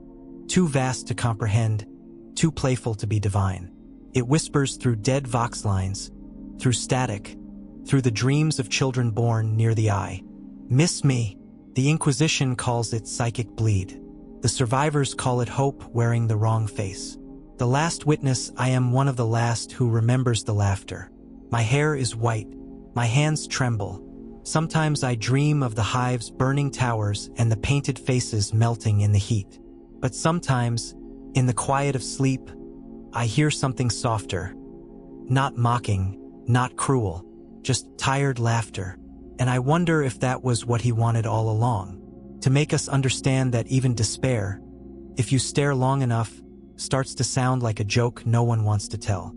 The endless curtain the galaxy spins on. Wars continue. Faiths rise and rot. The Imperium still prays, still kills, still refuses to understand itself. And somewhere, between the stars, a voice murmurs from the dark. That's the secret, friend. The show never ends. The audience just forgets they're in it. Then silence. Then the faint sound of clapping, slow, sarcastic, eternal, following the Varan 9 anomaly and subsequent spread of mimetic laughter corruption across 8 subsectors. This report consolidates remaining data regarding the warp-based contagion known as the Joker. This entity exhibits properties inconsistent with known demonic classification systems. It does not align with any singular ruinous power, nor does it seek the worship typically associated with warp manifestations. It seeks recognition. Preliminary conclusion. The Joker represents a self-propagating idea form, birthed from humanity's cognitive dissonance. A psychic echo of absurdity sustained by contradiction, despair, and irony. Or, in the words of one deceased psyker, a joke told by the universe to itself. 2. Historical incidents. Summary of verified cases. Case 1. Varan 9, M41.988. Planetary population 7.2 billion. Status: exterminatus ordered after uncontrolled laughter-induced riots, spontaneous self-mutilation, and mass conversion to the last joke cult. Notable phenomenon: Vox transmissions contained recurring phrase, knock knock. No recorded response detected. Case 2, Hive Arcadia, M41.992. Manifestation of painted grin markings across architecture and corpses. Local commissariat executed 12,000 citizens for joyful heresy. Incident terminated when orbital bombardment ignited atmospheric oxygen. Surviving picked footage depicts a grinning silhouette walking through fire. Case 3, Mechanica Station Delta 7 cogitators began generating recursive humor patterns. Logic engines crashed after logging phrase, error. Humor is not an error. Station self-destructed. No survivors. 3. Nature of the entity based on accumulated data. The Joker is believed to be a mimetic warp resonance. It manifests through laughter, irony, and contradiction. Once exposed, infected individuals display loss of fear response, compulsion to spread jokes or symbolic imagery, painted smiles, riddles, laughter, tendency toward violent improvisation described as performance, perception of reality as a staged farce. Subjects refer to the entity as the man who got the joke or the punchline. Dissection of cultist brain tissue revealed psychoreactive residue that giggles when touched by heat. 4. Relation to Chaos Powers interrogation of captured word-bearers, M42.001, revealed conflicting testimony. One claimed, "The laughing one is Korn's shadow, slaughter without rage." Another whispered, before execution, "Sench wrote the joke, he just never understood it." No known Chaos patron claims the entity. Some demonologists propose the possibility of a fifth power, not of sin but of absurdity. The Inquisition rejects this hypothesis. See Addendum A. Denial as protocol. V. Mimetic structure data adepts attempted to analyze the laughter audio. Results show no consistent pattern. However, spectral mapping reveals that when plotted across time and frequency, the waveform forms a crude smile. Subsequent researchers displayed uncontrollable amusement before termination. All data on this experiment sealed under order of INQ. Kaldor Jaina. 6. Surviving testimonies: he wasn't trying to win. He was trying to get a reaction. Captain Holler Vex, executed for hysteria. "I saw the warp laugh. It sounded like home." Astropath Aurelius 9, terminated by psychic implosion. "When I burned them, they thanked me for joining the show." Sister Superior Malira, declared tainted. "You think you're saving the Imperium. He thinks you're helping the joke." Unidentified voice from corrupted Vox feed. Designation: unknown. 7. Current threat level: although large-scale manifestations have ceased, minor outbreaks persist across several frontier worlds.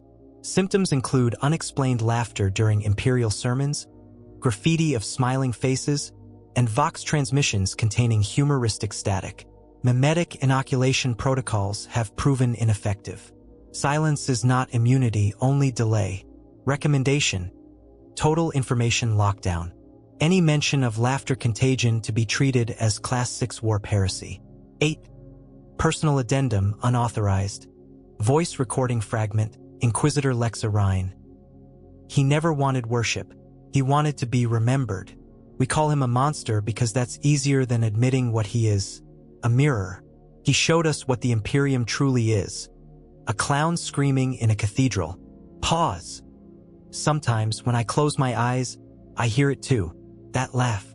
Soft, patient, waiting for me to get the joke." Recording ends with faint laughter in the background. 9. Conclusion: the Joker cannot be destroyed. He is not a body. He is not a god. He is the moment the mind breaks under truth and calls it funny. His infection is not biological nor psychic, it is existential. Final classification: threat, conceptual/irrepressible response. None possible status: Ongoing end of transmission archive lock code.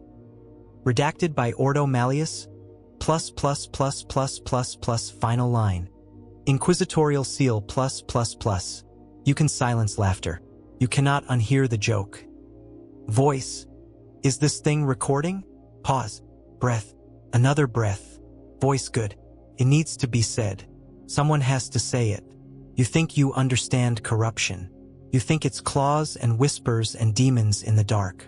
It isn't. It's funnier than that. Laugh softly at first. It was only sound. A voice on the comms, between screams. A laugh, faint and broken, like a dying servoskull choking on dust. Then came the jokes. Words that made no sense but somehow made too much sense. One of the crew said, "No. No, I remember exactly what he said. He said, maybe the Emperor's just waiting for the punchline. I shot him where he stood. We buried him in silence. And then that night we laughed about it." Laughs again, a bit louder. You see, it gets in your head. The absurdity, the pointlessness of everything we do. Billions die every day. We call it faith. We burn the worlds to save them. We worship a corpse. Tell me, what's the joke? Pause. Breathing quickens. Voice. You want to know the worst part? The more I tried to suppress it, the funnier it got.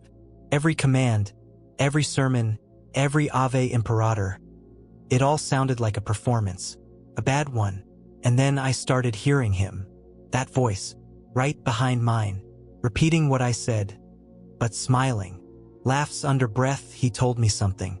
He said the universe doesn't hate us. It just doesn't care.